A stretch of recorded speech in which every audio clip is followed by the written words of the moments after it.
Hello aspirants, hope you all are doing well. In today's session, we will discuss about China's entry into global spice market.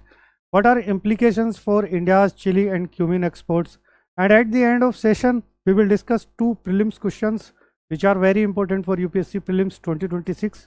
तो चलिए without any delay start करते हैं अपने discussion को. Why this matters, ये China की entry global spice market में India के लिए क्यों मैटर करती है. तो हम देखेंगे कि जब India is the world's largest spice producer and exporter, इसीलिए जो है चाइना की एंट्री इंडिया के लिए काफ़ी मैटर करती है.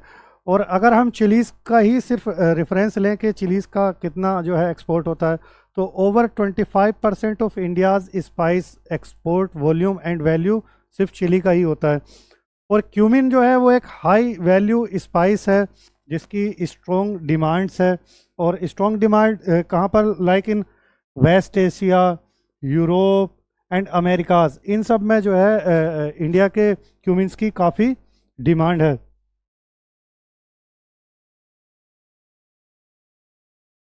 इंडियाज़ एक्सपोर्ट परफॉर्मेंस 24 एंड 25, यानी कि 2024 और 2025 में इंडिया के एक्सपोर्ट परफॉर्मेंस क्या रही है चिलीज़ एंड क्यूमिन्स को लेकर. तो अगर हम चिलीज़ पाउडर की बात करें तो चिलीज़ पाउडर जो है उसका एक्सपोर्ट जो है वो इंक्रीज़ हुआ है 35% टू 80.6 मिलियन केजी.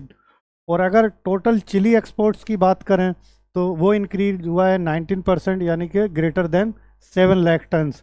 और अगर हम क्यूमिन एक्सपोर्ट्स की बात करें तो क्यूमिन एक्सपोर्ट्स में भी इंक्रीमेंट हुआ है, वो है 39%. अगर लाख टन्स में देखें तो ये है 2.29 लाख टन्स. और ये ग्रोथ जो है वो इंक्रीज़ हुई है. अगर हम 2023 अगर 2024 को कंपेयर करें तो ऑलमोस्ट 15% का इंक्रीमेंट है एक्सपोर्ट में.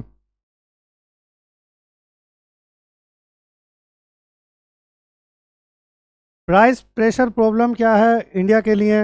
इंडिया जो है, अगर हम हायर वॉल्यूम्स को ही कंसीडर करें, यानी कि despite higher volumes chilli exports earning 11% less, यानी कि हायर वॉल्यूम होने के बावजूद भी इंडिया का जो चिली एक्सपोर्ट है वो अर्न करता है 11% कम. और कौन कौन से कॉज हैं जिसकी वजह से 11% कम चिली एक्सपोर्ट जो है अर्न करता है, like severe global price competition हो गया, weak bargaining and power in bulk markets हो गया. तो ये जो है उस पर प्रेशर डालते हैं जिसकी वजह से चिली में अर्निंग कम रहती है. चाइना की क्या स्ट्रेटजी है इसको लेकर, चाइना का किस तरह से स्ट्रेटजी फॉलो करता है. तो अगर हम चाइना जो है वो फोकस करता हाई डिमांड वैरायटीज़ पर, लाइक पेपरिका हो गया जो कि कलर एंड माइल्ड फ्लेवर के लिए यूज़ किया जाता है. और अगर तेजा चिली को हम देखें तो वो हाई पंजेंसी है और यूज़ किया जाता है, उसका हाईली यूज़ किया जाता है फार्मास्यूटिकल्स में. पेपरिका हो गया, तेजा हो गया, कंथारी हो गया, तन्नाम हो गया, ये नेम है चिलीज़ की वैरायटीज़ के. तो अगर मान लीजिए अगर हो सकता है इस पर क्वेश्चन पूछा जाए, तो अगर प्रीलिम्स में इस पर क्वेश्चन पूछा जाता तो हो सकता ये कंथारी, सन्नाम, पेपरिका एंड तेजा चिली के नाम देकर पूछ लिया जाए कि ये किसकी वैरायटीज़ हैं. और अगर हम इंपोर्ट्स रॉ इंडियन चिलीज़ की बात करें तो वो चाइना इंपोर्ट्स करता है रॉ इंडियन चिलीज़ को, फिर उसको डोमेस्टिकली प्रोसेस करता है, फिर उसको री एक्सपोर्ट्स करता और मार्केट में सेल आउट करता ब्रांडिंग के साथ में. उस वही वजह है जो चाइना इस जिस स्ट्रेटजी को फॉलो करता है. और अगर हम इसका इम्पैक्ट देखें कि इसका इम्पैक्ट इंडियन एग्रीकल्चर पर कितना रहेगा, तो चिली का जो एक्रिएज है वो डिक्लाइन हुआ है ऑलमोस्ट 35%. और अगर हम स्टेट्स देखें कि किन किन स्टेट्स में इसका डिक्लाइन हुआ है, तो फिर जैसे कि आंध्र प्रदेश हो गया, तेलंगाना हो गया, कर्नाटका हो गया. क्यूमिन कल्टीवेशन में भी डिक्रीज़ हुआ है ऑलमोस्ट 7 to 8%. और फार्मर्स ने अपने को शिफ्ट किया है, और उसके पीछे भी कई रीज़न है जिसकी वजह से फार्मर ने अपने को शिफ्ट किया है इसके कल्टीवेशन से, like climate related crop losses हो गए, परसिस्टेंटली लो एक्सपोर्ट प्राइस हो गया, जिसकी वजह से फार्मर ने अपने को शिफ्ट किया है.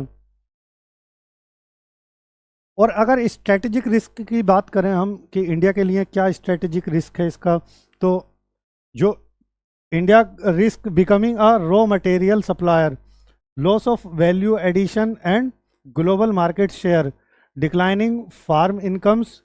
और अगर हम लॉन्ग टर्म में देखें तो ये लॉन्ग टर्म इरोजन होगा स्पाइस एक्सपोर्ट डोमिनेंस का, क्योंकि इंडिया तो वर्ल्ड में डोमिनेट करता है स्पाइस एक्सपोर्ट को लेकर। वे फॉरवर्ड क्या हो सकता है कि इन सब प्रॉब्लम्स के लिए क्या सॉल्यूशन हो सकता है, आगे का रास्ता क्या हो सकता है। तो जैसे कि वैल्यू एडिशन हो गया, फार्मर सपोर्ट हो गया, प्राइस स्टेबलाइजेशन फंड्स हो गए, बेटर क्रॉप इंश्योरेंस हो गया, क्वालिटी ब्रांडिंग हो गया like GI tax, traceability, residue free certification होना चाहिए, क्लाइमेट रिजेलियंस होना चाहिए लाइक ड्रॉट टॉलरेंट वेराइटीज़ होनी चाहिए, प्रिसीजन इरिगेशन होना चाहिए, और फार्मर सपोर्ट्स भी होना चाहिए। और अगर हम मार्केट डाइवर्सिफिकेशन की बात करें तो शिफ्ट होना चाहिए फ्रॉम बल्क टू प्रीमियम। तो ये वे फॉरवर्ड है, इन टेक्निक्स को जो है अपनाया जा सकता है सो दैट कि ग्लोबली डोमिनेंस बना रहे स्पाइस मार्केट में इंडिया का। और अगर अब हम कंक्लूड करें अपने टॉपिक को, अगर इंडिया को अपने को ग्लोबल लीडरशिप मेंटेन करके रखना है स्पाइस मार्केट में, तो फिर लाइक उसको वैल्यू पर जो है एक तरह से इंक्रीज करना है, ना कि वॉल्यूम को, वैल्यू पर उसको काफ़ी वर्क करना है। और स्ट्रेंथन करना है डोमेस्टिक प्रोसेसिंग को, प्रोटेक्ट करना है फार्मर्स को, एंड रीओरिएंट करना है स्पाइस एक्सपोर्ट पॉलिसी को, इसी वजह से इंडिया अपनी लीडरशिप को सस्टेन कर सकता है। अब हम कुछ क्वेश्चंस देख लेते हैं जो इम्पोर्टेंट हैं, काफ़ी इम्पोर्टेंट रहेंगे प्रीलिम्स 2026 के लिए भी। ये क्वेश्चन इकोनॉमी का है और जो कि प्रीलिम्स 2021 में पूछा गया था। पहला क्वेश्चन रीड करते हैं हम, फिर उसका आंसर करते हैं। Consider the following statements.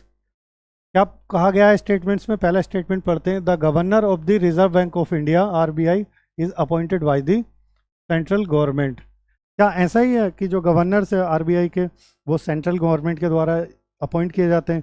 तो ये स्टेटमेंट सही है, क्योंकि आरबीआई एक्ट जो है 1934 का, उसका जो सेक्शन 8 है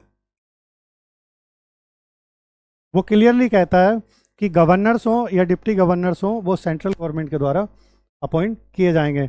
अब अगर हम स्टेटमेंट 2 रीड करें तो स्टेटमेंट 2 क्या कहता है? Certain provisions of the in the constitution of India give the central government the right to issue directions to the RBI in public interest. तो ये स्टेटमेंट जो है रॉन्ग है। और वो रॉन्ग क्यों है?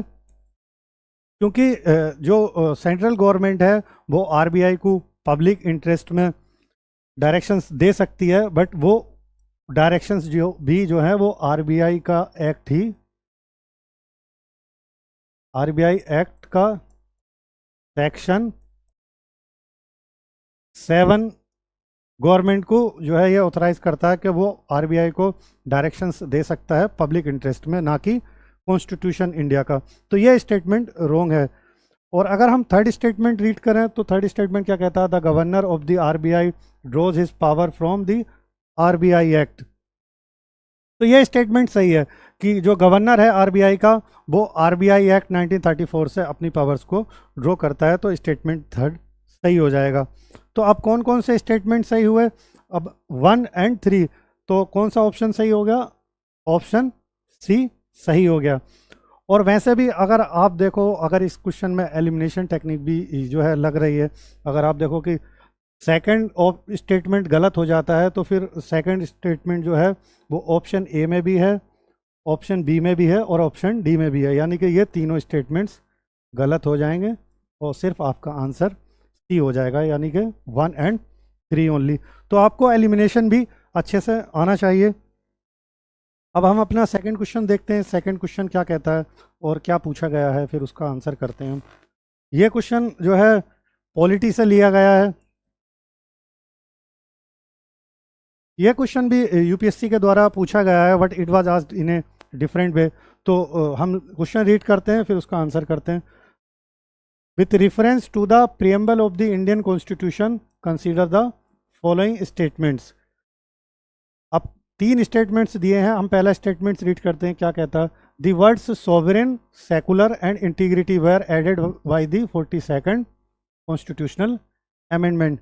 क्या ऐसा है कि ये वर्ड्स ऐड किए गए हैं 42nd कॉन्स्टिट्यूशनल अमेंडमेंट के द्वारा? नहीं, वर्ड ये वाला ऐड नहीं किया गया। इसकी जगह जो था वो सोशलिस्ट था। इस स्टेटमेंट में बस यहीं पर जो है ये चीज़ फ्लिप की है, तो इस वजह से ये स्टेटमेंट गलत हो जाएगा। ये सोशलिस्ट वर्ड हो गया, सेकुलर हो गया और इंटीग्रिटी, ये 3 वर्ड 1976 में ऐड किए गए थे। तो स्टेटमेंट 1 रॉन्ग हो गया। अब अगर हम स्टेटमेंट 2 रीड करें तो क्या स्टेटमेंट 2 क्या कहता है? The preamble reflects the basic structure of the constitution. Statement 2 सही है, क्योंकि अगर हम केबीसी यानी कि केशव नंद भारती केस देखते हैं 1973 का, तो उसमें सुप्रीम कोर्ट ने क्लियरली कहा था कि प्रियम्बल जो है वो रिफ्लेक्ट करता है बेसिक स्ट्रक्चर को कॉन्स्टिट्यूशन के। तो स्टेटमेंट 2 सही हो गया। अब स्टेटमेंट अगर हम थर्ड रीड करें तो स्टेटमेंट 3 क्या कहता है? The ideals in the preamble are enforceable by courts. तो क्या ऐसा है? तो ये स्टेटमेंट रॉन्ग है। जो आइडियल्स हैं प्रियम्बल के वो एनफोर्सिएबल नहीं है, बट हाँ कहीं ना कहीं वहाँ सर ड्रॉज की जाती हैं जो है एक तरह से बेसिक स्ट्रक्चर के लिए प्रियम्बल से। तो स्टेटमेंट 3 रॉन्ग हो गया।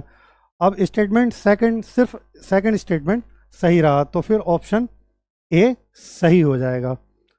तो ये क्वेश्चंस थे जो डिस्कस करने थे कि इनकी काफ़ी इंपॉर्टेंस हो जाती है। इसको लेकर पहले भी यूपीएससी ने क्वेश्चन पूछा है और आगे भी क्वेश्चन इसको डिफरेंट तरीके से पूछ सकता है यूपीएससी। तो प्रियम्बल हो, बेसिक स्ट्रक्चर डॉक्ट्रिन हो, इनको लेकर अच्छे से प्रिपेयर करना चाहिए आप सबको। तो चलिए, that's all about this topic. मिलते हैं नेक्स्ट टॉपिक में। Till then good luck and keep continue your preparation.